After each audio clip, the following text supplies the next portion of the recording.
Indonesia, turunan Nusantara, keturunan raja-raja yang luar biasa. Betul. Lihat Yaman, ada gak peradaban seperti di Indonesia?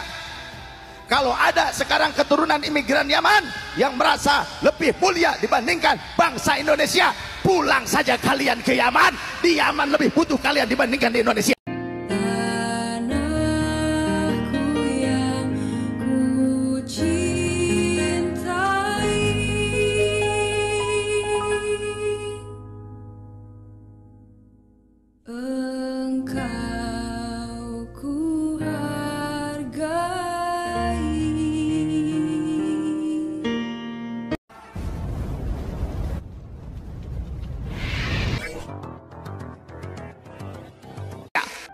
Karena para wali Nusantara, anak-anaknya, cucunya, keturunannya, mereka menjadi pejuang untuk gerilya melawan para penjajah yang datang ke Nusantara. Sehingga andaikan zuriyah mereka kemudian disebutkan atau disampaikan, diberitakan, diinformasikan atau dicatat oleh orang lain yang dekat dengan Belanda, maka dikhawatirkan keturunan Rasul dari keluarga para ulama ataupun ahlul bait Rasul dari kalangan para wali Nusantara, di antaranya Wali Songo dan sejawatnya, maka kalau diumbar nasab tersebut, catatan-catatan silsilah keluarga, maka keluarganya akan dibantai habis. Karena para pejuang ini, para sayyid ini, mereka berpindah-pindah tempat. Ketika mereka punya anak, kadang dititipkan kepada loyalis-loyalisnya, dititipkan kepada murid-muridnya. Hanya loyalisnya yang diberitahu, yang diberikan catatan-catatan nasab tersebut. Kalau ada para penjajah datang mencari keluarga pejuang ini, ditanya, ini anak siapa? Anak saya. Padahal mah titipan anak gurunya. Sehingga ketika tahun 1928 Masehi, di saat itu sempat adanya Sumpah Pemuda, gabungan para pemuda Nusantara membuat satu ikrar bersama yang disebut dengan Sumpah Pemuda.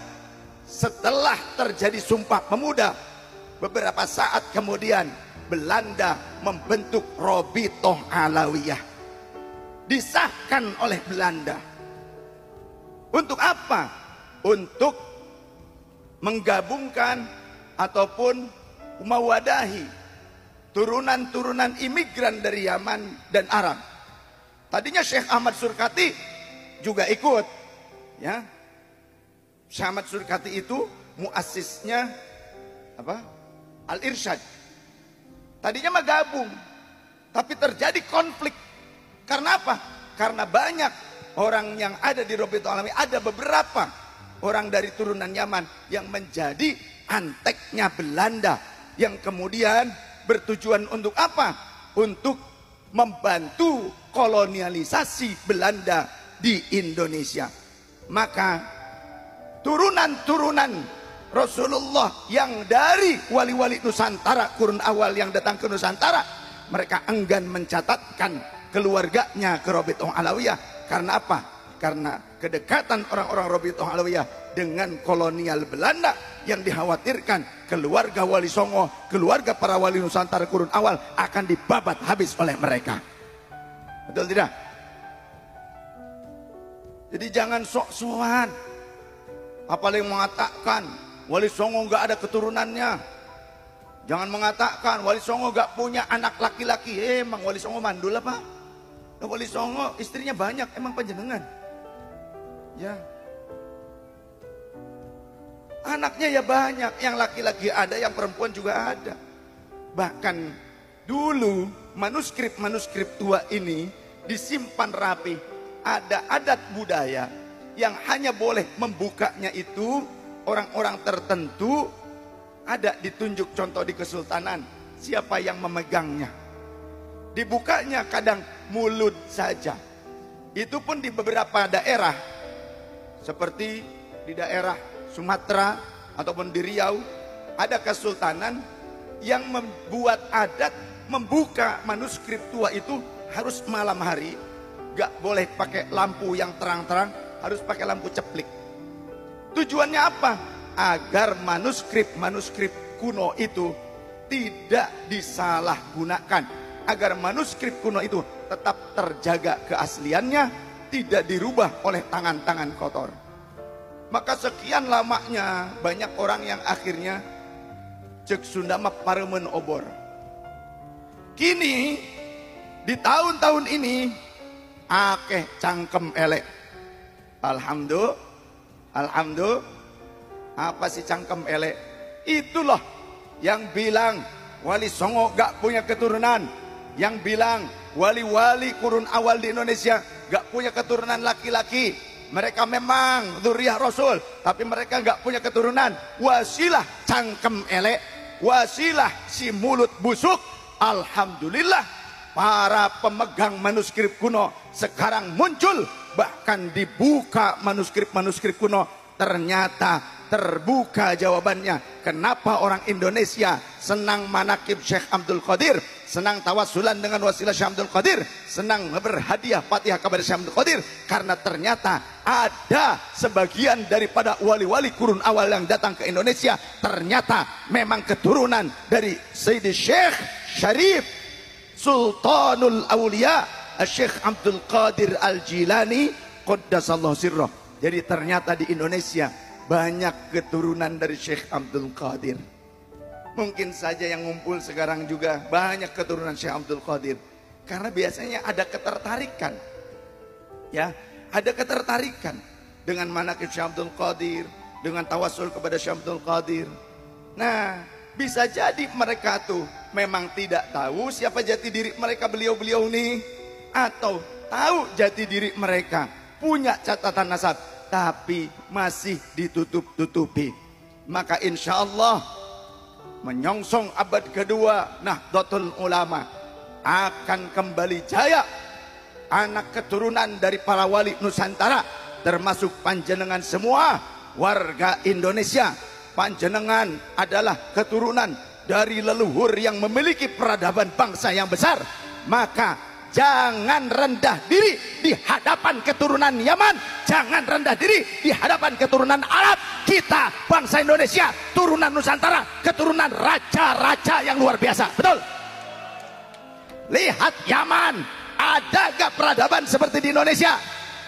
Kalau ada sekarang keturunan imigran Yaman yang merasa lebih mulia dibandingkan bangsa Indonesia, pulang saja kalian ke Yaman. Di Yaman lebih butuh kalian dibandingkan di Indonesia.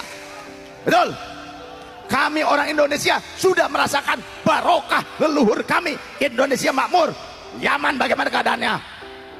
Hancur sampai sekarang, perang saudara. Jangan bawa perang Yaman ke Indonesia. Betul? Kalau kalian mau pulang ke negeri kalian di Yaman, alhamdulillah kami senang sekali. Betul tidak? Tuman. Udah dikepret ya. Ya Allah. Ini saya kok bisa gini ya? Saya itu tadi malam tuh tipes Bu ini tuh. Tadi malam sudah hampir-hampir masuk rumah sakit. Sudah hampir gak kuat. Karena terus ya keluar kota terus estafet. Tapi karena ingat dengan para pecinta Sidi Syekh Abdul Qadir, saya minta kepada Allah, ya Rabb, kuatkan saya, kuatkan hamba untuk bisa bersilaturahim dengan para pecinta Sultanul Aulia Sidi Syekh Abdul Qadir Jilani. Saya tawasul.